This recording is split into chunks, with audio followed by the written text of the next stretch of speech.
Hello everyone.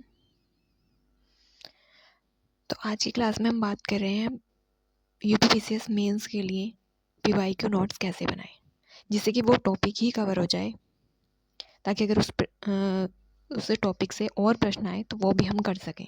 तो इस प्रकार से हम पीवाईक्यू नोट्स कैसे बनाएं, तो इसके लिए जैसे ही मैंने बनाए हुए हैं, तो मैंने इसमें जैसे महासागरीय धाराओं की उत्पत्ति के लिए उत्तरदायी कारकों का उल्लेख कीजिए तथा अटलांटिक महासागर की धाराओं के नाम लिखिए। तो इसमें पहले हमें इंट्रोडक्शन लिखना होता है, तो इसमें हमने इंट्रोडक्शन लिखे, महासागरीय धाराएं समुद्री जल की निरंतर पूर्वानुमान क्षैतिज या लंबवत गति है, और ये महासागरीय धाराएं यांत्रिक व प्राकृतिक कारकों पर निर्भर करती हैं। किस पर निर्भर करती हैं? तो प्राकृतिक कारकों पर निर्भर करती है। हमारा हो गया। फिर उत्पत्ति के लिए कारक क्या क्या हैं? तो उत्पत्ति के लिए जो कारक हैं वो हैं पवनी, पृथ्वी का घूर्णन, गुरुत्वाकर्षण बल, नदियों द्वारा लाया गया जल, तापमान व लवणता।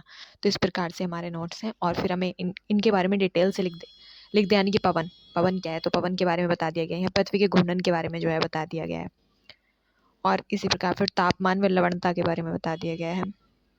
फिर गुरुत्वाकर्षण बल के बारे में बता दिया गया है, और नदियों द्वारा लाया गया जल। फिर अटलांटिक महासागरीय धाराएं, इसके बारे में बता दिया गया है। फिर कैनरी धाराएं, ब्राज़ील धारा, लैब्राडोर धारा, वेनेजुएला धारा।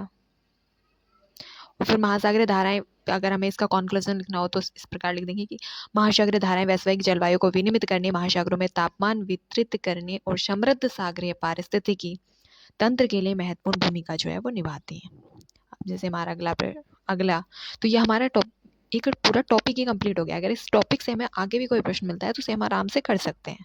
तो इस प्रकार हमने इसमें महासागरीय धाराओं के बारे में लिख दिया है। ये हमारा कंप्लीट हो गया। अब उष्णकटिबंधीय चक्रवात महासागरों पर उत्पन्न होते हैं, और स्थलीय भागों में पहुंचते ही ये तूफान धीरे धीरे कमजोर होकर समाप्त हो जाते हैं। कारणों से को स्पष्ट कीजिए।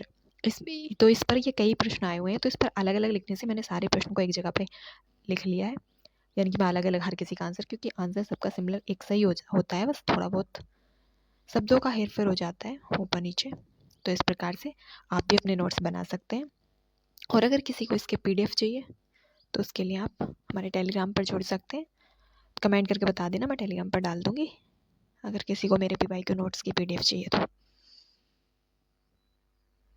तो इस प्रकार से ये बनाए हुए हैं। चक्रवात के प्रकार, तो चक्रवात के बारे में बता दिया। उष्णकटिबंधीय चक्रवात जो है वो 5 डिग्री 30 डिग्री अक्षांश के मध्य पाए जाते हैं। उष्णकटिबंधीय चक्रवात के बारे में यहाँ पे जो हमने बताया हुआ है, और शीतोष्ण चक्रवात के बारे में भी यहाँ पे बताया हुआ है। और इधर अरब सागर और बंगाल खाड़ी, क्योंकि बंगाल खाड़ी में अधिक आते हैं, इसका कारण वारण क्या है, ये सब बताए हुए हैं। समशीतोष्ण चक्रवात कैसे बनते हैं। तो अगर इसकी किसी को पीडीएफ चाहिए तो आप बता सकते हैं कमेंट करके, और अगर क्लास पसंद आई हो तो प्लीज़ चैनल को सब्सक्राइब करें। तो ये इस प्रकार ये हमारा फिर नीचे हम कॉन्क्लूजन लिख देंगे, और अगर इन टॉपिक से हमारा आगे कोई प्रश्न बनता है तो उसके लिए हम तैयार हैं, उसका आंसर हम लिख सकते हैं इसी की बेस पर। तो इस प्रकार पीवाईक्यू नोट्स बनाएं ताकि आपके सारे टॉपिक भी कवर हो जाएं। और अगर इसकी पीडीएफ किसी को चाहिए तो मैं फिर कह रही हूँ टेलीग्राम पर जुड़ सकते हैं, और टेलीग्राम का जो लिंक है वो मैं नीचे डिस्क्रिप्शन में दे दूँगी।